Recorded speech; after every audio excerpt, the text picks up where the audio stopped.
Erectheus, the archaic king of Athens, was known for his significant roles as both a human founder of the polis and a god attached to Poseidon, known as Poseidon Erechtheus.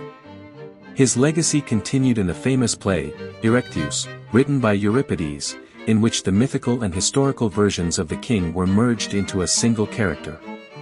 However, it is interesting to note that Erectheus had a son named Erechthonius, whose name was mistakenly conflated with his own in Plutarch's myth of the begetting of Erechtheus. Despite this confusion, Erectheus remained a prominent figure in Greek mythology and history. Once upon a time, in ancient Athens, there was a king named Pandion I. He had a son named Erechtheus II, who was granted a historically based genealogy through his mother Zeuxippe. Erectheus II had many siblings, including Philomela, Procne, Butes, and possibly Teuthras. He was known for having many children, including Cecrops, Pandorus, Metion, and his 6 daughters, Protogenia, Pandora, Procris, Creusa, Oreithia, and Thonia. Orneus, Thespius, Eupalymus, Sicyon, and Merope were also sometimes mentioned as his children.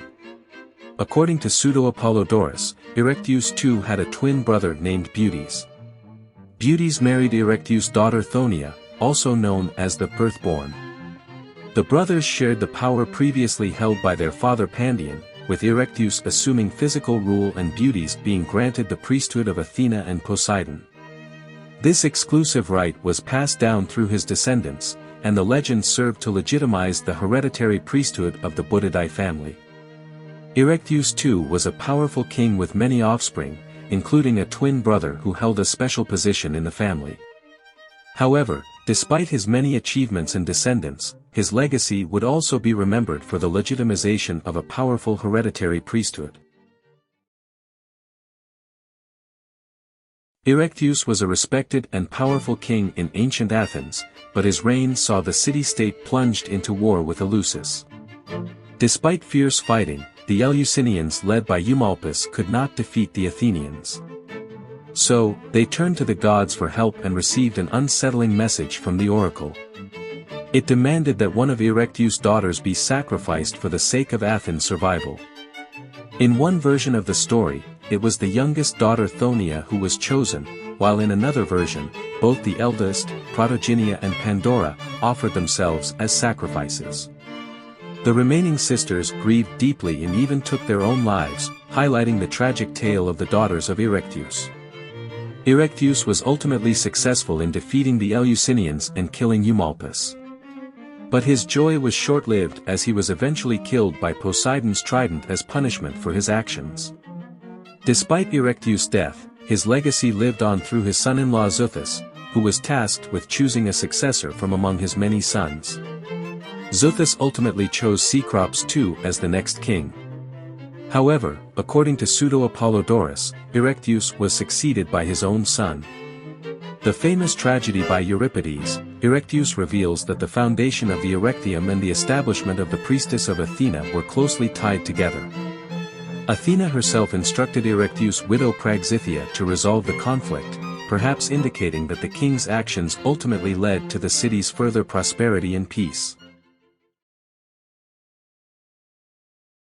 The story of the Acropolis of Athens revolves around the dedication of the temple to 2 prominent gods, Poseidon Erectheus and Athena Polias.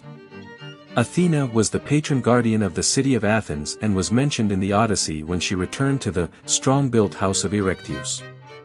The archaic joint temple, which was built in memory of the mythic founder king Cecrops and the serpent that embodied his spirit, was destroyed by the Persians during the Greco-Persian Wars. The temple was reconstructed as the Erectheum in the years between 421 and 407 BC. The sacred site was made holy by the presence of Cecrops, which was evident in Nonnus Dionysiaca, where the Erecthean lamp was referred to as the lamp of Cecrops.